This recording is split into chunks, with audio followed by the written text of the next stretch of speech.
The journey of the black woman in the modeling world has been a long, arduous one. It's taken many adversities and setbacks to be accepted into an industry that was never created for the black aesthetic.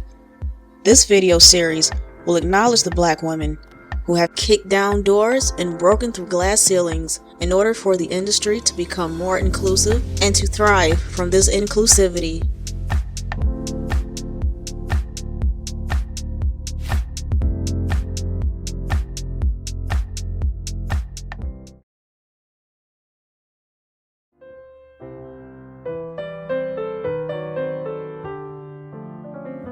In the early part of the 20th century, the modeling industry was exclusively created for individuals who met the European standard of beauty.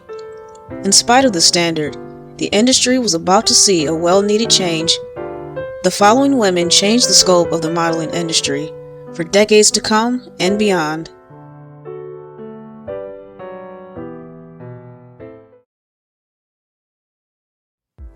Ophelia DeVore. Ophelia DeVore was born August 12, 1921, in Edgeville, South Carolina.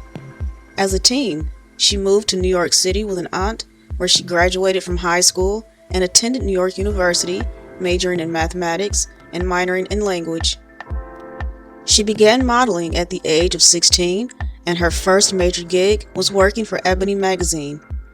During her first marriage, she broadened her education by studying fashion, advertising, and public relations. DeVore took this knowledge and co-founded the Grace Del Marco modeling agency in 1946, and 2 years later, opening the Ophelia DeVore Charm School specifically for African American women.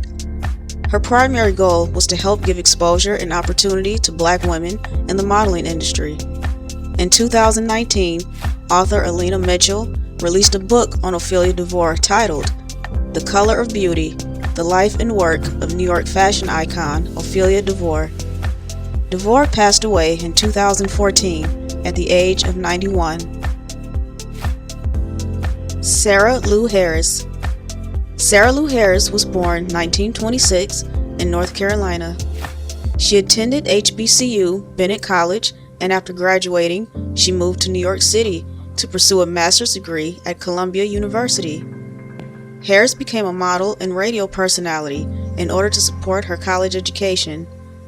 At the time, modeling was only a temporary gig, but she decided to pursue it full-time when she graduated from college. In the 1940s, Harris signed to the black modeling agency, Brantford Modeling. She made history by becoming the first black model at the New York Buyers Fashion Show to have an ad campaign for Lucky Strike cigarettes. She's appeared in several magazine covers, sang in an orchestra, and appeared in the 1947 film Rhythm and a Riff. In her later years, she moved to London with her husband, Sir John Carter, and continued her work as a fundraiser and organizer. She passed away at the age of 93. Dorothea Towles Church. Dorothea Towles Church was born in 1922 in Texarkana, Texas. She attended Wiley College, graduating cum laude with a degree in biology and pre-med.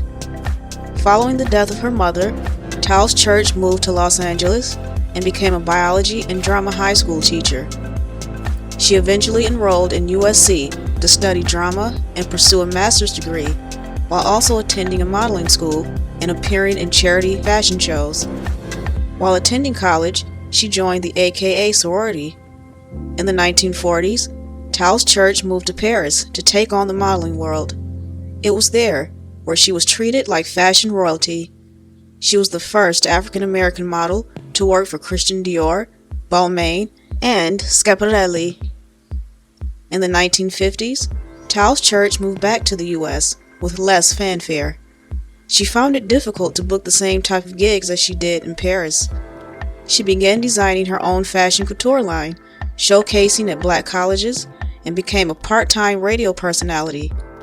In the year 2000, Dorothea Towles Church began writing a memoir based on her life, but passed away in 2006 before she could finish it. Helen Williams. Helen Williams was born in 1937 in New Jersey. Her ambitions as a fashion model started at the age of 7 when she began sewing her own dresses. While attending school, she studied dance, art, and drama. Thereafter, she worked as a fashion stylist for a New York City photography studio before being discovered by superstars Sammy Davis Jr.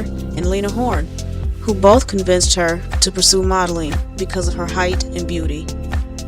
Due to the lack of opportunities for African American women in the industry, Williams made the big move to Paris, where being a model of color wasn't looked down upon. She worked for the likes of Dior, as well as other couture designers. After being homesick, Williams decided to move back to the U.S. in the 60s and face the discrimination she experienced before leaving for Paris head-on. Being their first client, she signed with the Grace Del Marco modeling agency and hit the ground running. She took to the press to expose the racism and discrimination she faced in trying to book modeling jobs, and it worked. The expose helped open doors that were never opened before, and as a result, she became a force in the modeling world. Williams garnered mainstream attention and was the first black woman to model for major ad campaigns such as Sears, Budweiser, and Bulova.